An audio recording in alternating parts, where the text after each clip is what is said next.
오늘은 감사의 근거라는 제목으로 말씀을 전하고자 합니다. 오늘은 추수감사주일입니다. 한 해를 돌아보면서 우리의 손에 들린 열매를 바라볼 때 우리는 자연스럽게 감사의 고백을 떠올립니다. 사도 바울은 우리에게 뭐라고 당부했나요? 항상 기뻐하라, 쉬지 말고 기도하라, 범사에 감사하라. 우리는 항상 감사하는 생활을 해야 한다라고 얘기를 하죠. 왜 우리가 그럼 감사해야 됩니까? 항상 이렇게 질문을 해보면 다들 막연히면 어때요? 감사하라고 해서요 라고 대답할 거예요. 그럼 우리가 왜 하나님께 감사해야 됩니까? 우리 하나님께서는요 단순히 감사하라 라고만 말씀하지 않습니다. 이게 무슨 말씀이냐면요, 감사해야 하는 이유를 잊지 말라라고 말씀해요. 즉 감사의 근거를 기억해라 라고 말씀합니다. 이스라엘 백성들이요 지금 꿈에 그리던 그 가나안 땅을 눈앞에 두고 있어요. 40년의 광야 생활을 마치고요 가나안 땅, 약속의 땅으로 들어가기 직전에 하나님은 모세를 통해서 백성들에게 경고했습니다. 너희가 배부르게 먹고 좋은 집을 짓고 살게 될 때에 너희의 마음이 교만해져서 너희 하나님 여호와를 잊지 말아라. 오늘 보면 12절에서 14절입니다. 이 말씀이요 단순한 경고가 아닙니다. 감사는요 환경의 결과가 아니라 기억의 결과임을 가르칩니다. 감사는 우리가 얼마나 많이 가졌는가가 아니라 그 우리가 가진 모든 것을 주신 분이 누구인가 이걸 아는 데서부터 옵니다. 신명기 8장은요 그 사실을 확실히 보여줘요. 하나님께서는 그들의 광야의 삶을 훈련하시고 공급하시고 잊지 않기를 원하시는 언약의 하나님임을 반복해서 말씀하십니다.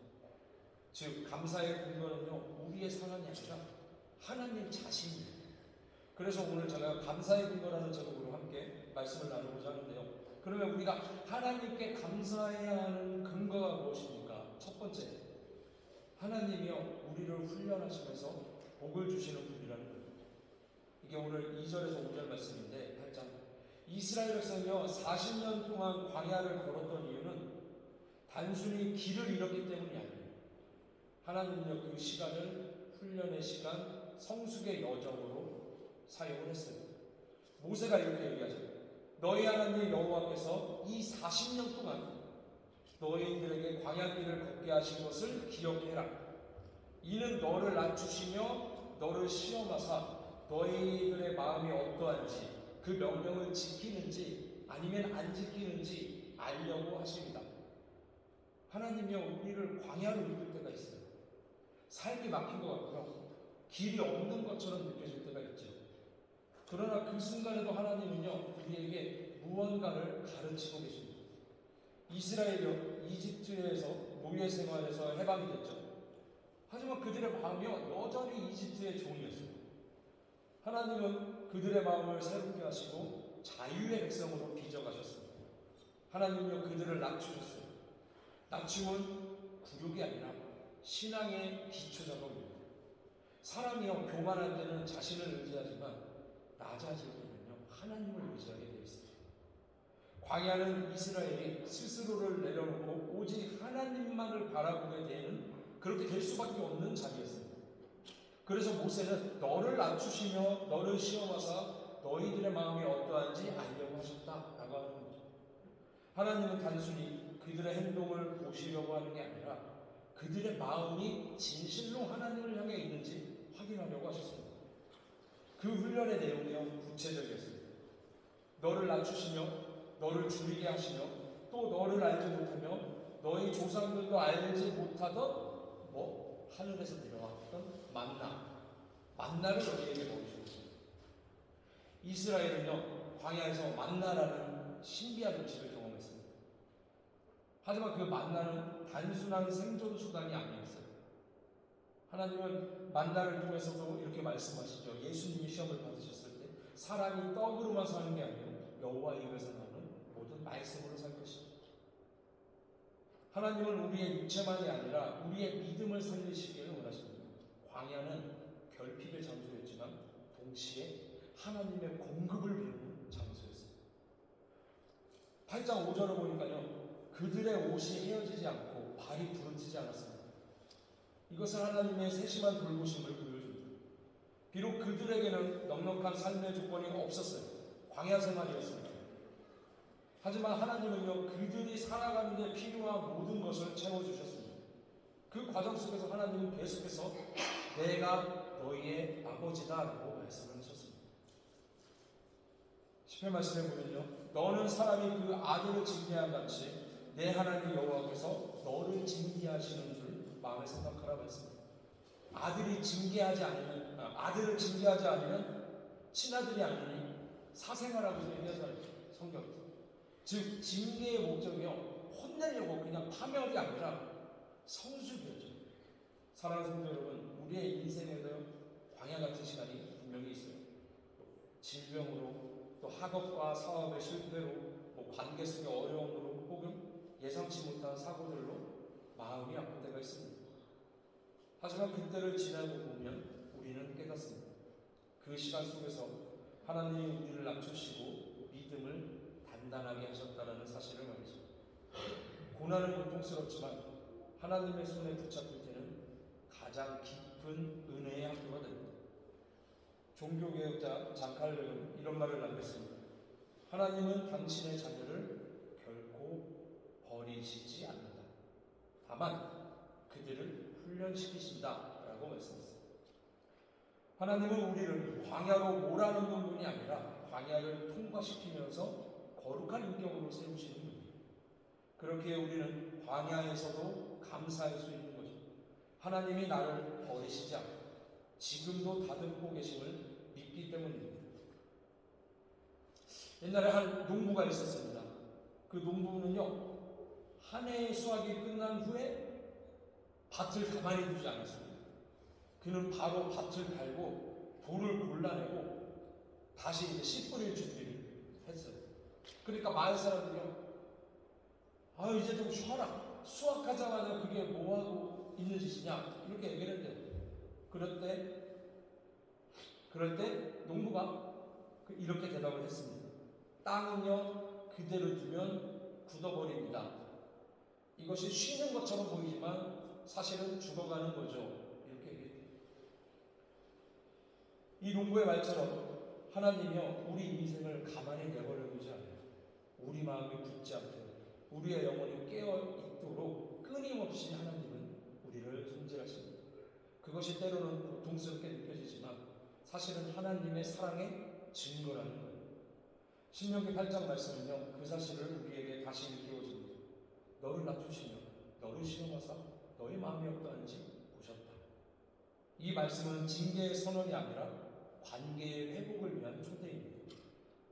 하나님은 우리가 고난 속에서 그분을 잊지 않고 오히려 그분을 더 깊이 신뢰하기를 원하십니다.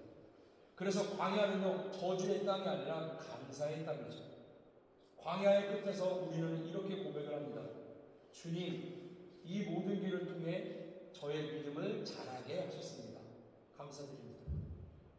사랑하는 분들, 추수감사주일에 우리가 하나님께 감사드리는 첫 번째 이유는 바로 이겁니다. 하나님이요, 우리를 훈련하시며 복을 주시는 분이기 때문입니다.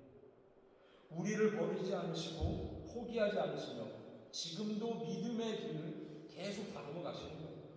그러므로 어떠한 광야를 지날지라도 감사의 고백을 잊지 마시길 바랍니다. 그 광야 끝에는요, 반드시 하나님의 약속의 땅이 기다리고 있습니다. 자, 그럼 감사의 근거 두 번째는 뭘까요? 2번 보여주세요. 하나님이요, 우리에게 모든 것을 주시는 공급자라는 거예요. 모세는요, 광야의 훈련을 회상한 후에 이제 이스라엘 백성들이 들어갈 약속의 땅을 묘사를 하거든요. 약속의 땅을 어떻게 묘사하냐면 신명기 8장 7절과 8절 말씀 함께 보겠습니다. 시작. 내 하나님 여호와께서 너를 아름다운 땅에 이르게 하시나니 그곳은 골짜기든지 산지든지 시내와 분천과 샘이 흐르고 밀과 보리의 소산지요 포도와 무화과와 석류와 감람나무와 꿀의 소산지입니다. 아멘. 이 말씀은 단순히 그 땅의 비옥함을 말하는 게 아니라 하나님의 공급하심이 완전하다라는 걸 보여줍니다. 이스라엘은요 40년 동안 광야에서 만나로 살았습니다. 그 다음에 고기가 먹고 싶다고 모세한테 대드니까는 메추라기를 주시긴 했죠. 그들에게는요 생각해보면 매일매일이 기적이었어요. 식사 시간마다. 왜? 하늘에서 만나가 내려오니까. 지금 너무 제일 궁금한 것 중에 하나죠. 천국 가면 먹어보고 싶다고 할 것 중에 하나가 그건데, 그러니까 매 식사 시간마다 기적이었어요. 그런 거 동시에 뭐였어요? 매 식사 시간마다 같은 음식이었어요. 아마 저희 와이프는 못 먹을 거예요. 살이 좀 빠질 거예요. 네. 자, 근데 하나님이요 그들을 이 자연 속에서 하나님을 기억하는 법으로 부르신 거죠. 광야에서는 하나님 없이 살 수 없다라는 걸 절감했어요. 왜? 먹을 거 하나도 없는데 하나님도 없으면 만나도 없잖아요. 근데 풍요의 땅에서는 어때요? 풍요의 땅을 가면 하나님을 잊기가 너무 쉬워져요. 그래서 모세가 이야기한 거죠. 10절 말씀 함께 볼까요? 10절 보여주세요. 함께 읽겠습니다. 시작. 내가 먹어서 배부르고 내 아는 여호와께서 국토를 내게 주셨으므로 내가 그를 찬송하자. 하나님요 우리에게 필요한 것을 주시는 공급자예요. 우리의 생명, 건강, 직장, 가족, 그리고 오늘의 이 예배의 자리까지 모두 하나님의 손길이 닿아 있습니다.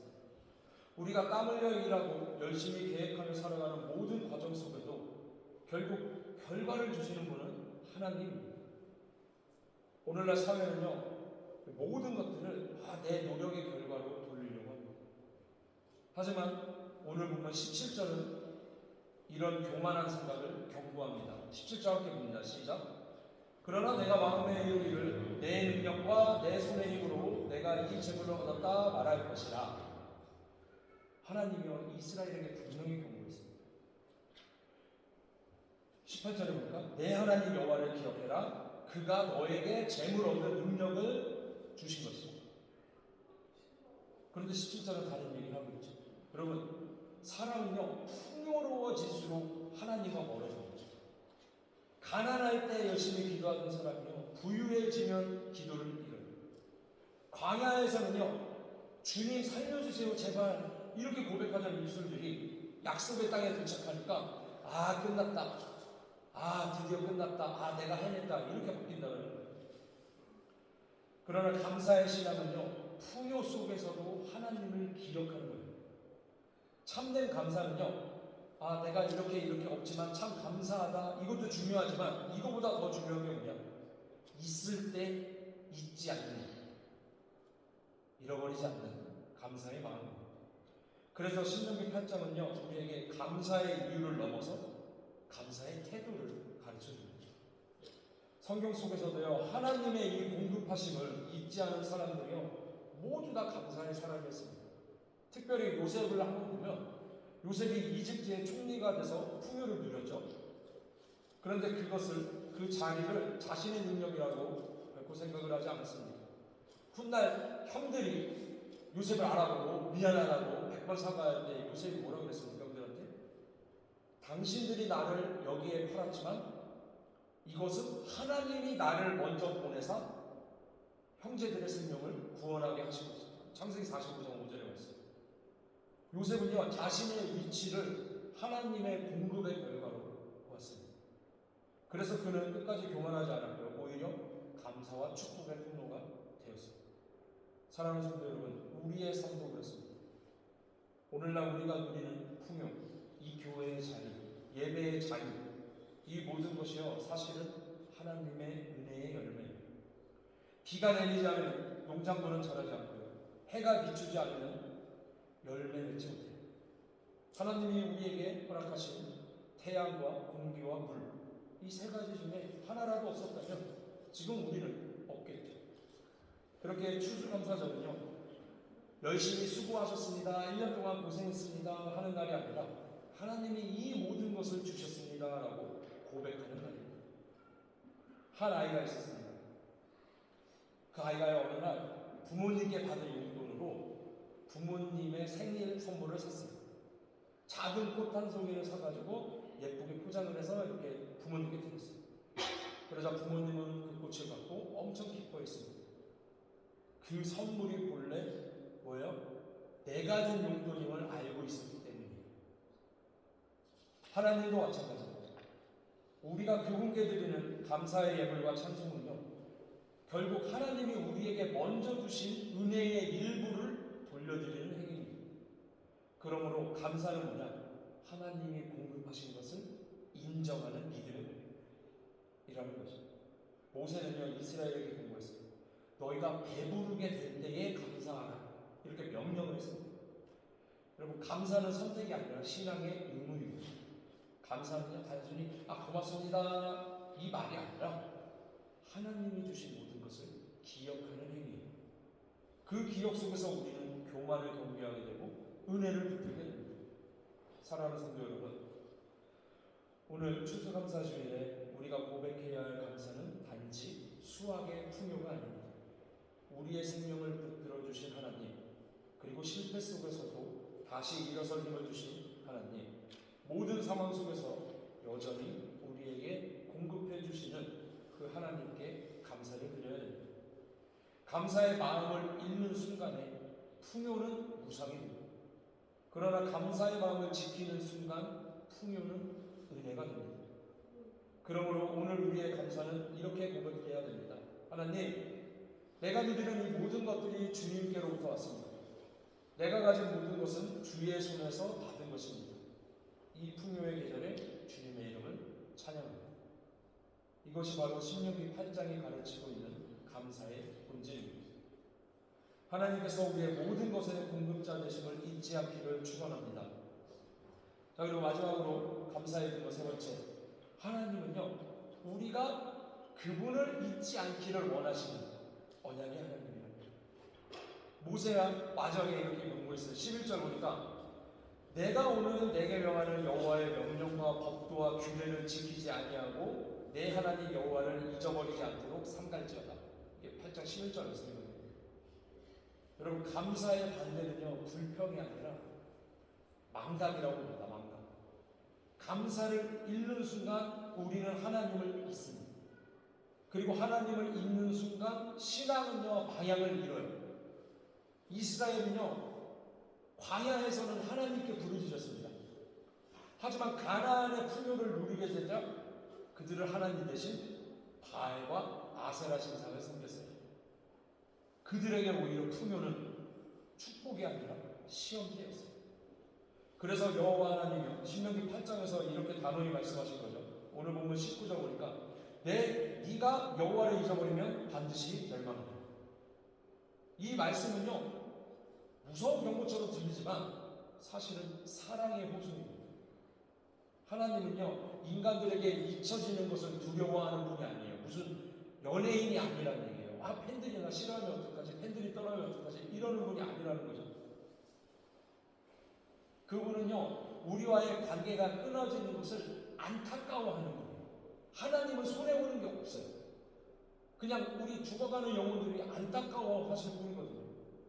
그러니까 감사를 잃는다는 것은 단순히 예의가 없다 뭐 이런 게 아니라 하나님과의 언약적인 관계가 희미해지는 거예요. 하나님이 언약의 하나님이시죠. 아브라함에게 약속하셨고요, 이삭에게 그것을 새롭게 하셨고요, 야곱이 그 언약을 이어갔어요. 그 언약의 핵심은 뭐예요? 내가 너의 하나님 되고 너는 내 백성이 되리라. 이 관계의 약속이었습니다. 감사는요, 바로 그 언약 관계를 새롭게 하는 믿음의 표현입니다. 우리가 감사할 때 하나님이요, 그래, 너는 여전히 내 백성이구나, 내 자녀구나 라고 말씀하시는 거예요. 감사는 하나님을 기억하는 신앙입니다. 이스라엘의 3대 명절이었던 절기들, 곧 유월절, 칠칠절, 초막절, 전부 감사의 절기였어요. 그들은 절기 때마다 하나님께서 우리를 인도하셨다라는 이야기를 자녀들에게, 후손들에게 들려주었어요. 감사는 단지 개인의 감정이 아니라 공동체의 신앙 고백이었습니다. 오늘 우리가 추수감사주의를 지키는 이유도 여기에 있습니다. 우리가 함께 모여 감사할 때 하나님은 이 자리에 임재하시고 우리의 세대와 다음 세대에게 하나님을 잊지 말아라 라고 하는 신앙을 전하게 됩니다. 감사를 잃으면 공동체는 무너집니다. 감사는 교회의 중심을 하나님께로 돌려놓는 힘입니다. 예배는 곧 감사이고요. 감사 없는 예배, 그것은 껍데기에 불과합니다. 하나님께 드리는 찬송은요, 항상 감사의 고백을 담은 찬송이에요. 하나님, 이 모든 것들이 주님의 은혜입니다. 그래서 우리는 주님을 잊지 않고 기억합니다. 이 고백이 있는 곳에 하나님이 영광을 받으시는 겁니다. 어떤 한 목사님이요, 추수감사절 예배 후에 한 가정을 방문을 했었대요. 그런데 그 방문한 가정이 형편이 어려워가지고 살림살이가 별로 안 좋은 집이었는데, 그래서 이렇게 목사님이 오셨으니까 그래도 밥을 이렇게 차려드리는데 좀 차린 게 별로 없었다. 그런데 그때 식사기도 중에 그 집의 아버지가 그렇게 기도를 했다는 거예요. 주님, 오늘도 이렇게 먹을 수 있음에 감사를 드립니다. 무엇보다 주님이 우리와 함께 하시니 우리는 부자입니다. 그 기도 후에 목사님이 오히려 감동을 받았다고 해요. 그 가정은 부족했지만요, 결코 가난하지 않았습니다. 왜냐하면 그들의 마음속에는 하나님을 기억하는 감사가 있었기 때문입니다. 하나님은 우리가 풍요 속에서도 평안 속에서도 늘 그분을 기억하기를 원하십니다. 그래서 신명기 8장은 이렇게 끝을 냈죠. 네가 영원히 잊어버리면 반드시 멸망하리라. 이것은 단순한 징벌의 선언이 아니라 하나님께서 우리에게 하시는 사랑의 경고였습니다. 나를 잊지 말아라. 내가 너를 사랑한다. 내가 너를 위해 여기까지 인도했다. 그 음성을 계속 듣는 사람은요, 결코 교만하지 않습니다. 그의 입에서는 자연스럽게 감사의 고백이 흘러나옵니다. 사랑하는 성도 여러분, 추수감사주의요, 단순히 1년 동안의 그 열매들을 수확을 감사하는 날이 아니라 하나님을 기억하는 날. 우리가 하나님을 잊지 않는데 우리의 감사는 당연히 자연스럽게 끊기지 않아요. 감사는 곧 믿음이고요. 믿음은 곧 하나님과의 관계를 붙드는 힘이기 때문입니다. 오늘 우리에게 주어진 이 풍요와 평안이 결코 우리의 능력에서 비롯된 게 아니라 하나님이 우리를 사랑하시고 기억하신 결과임을 믿으며 다시 한번 우리 하나님께 이런 고백을 했으면 좋겠습니다. 하나님, 제가 잊지 않겠습니다.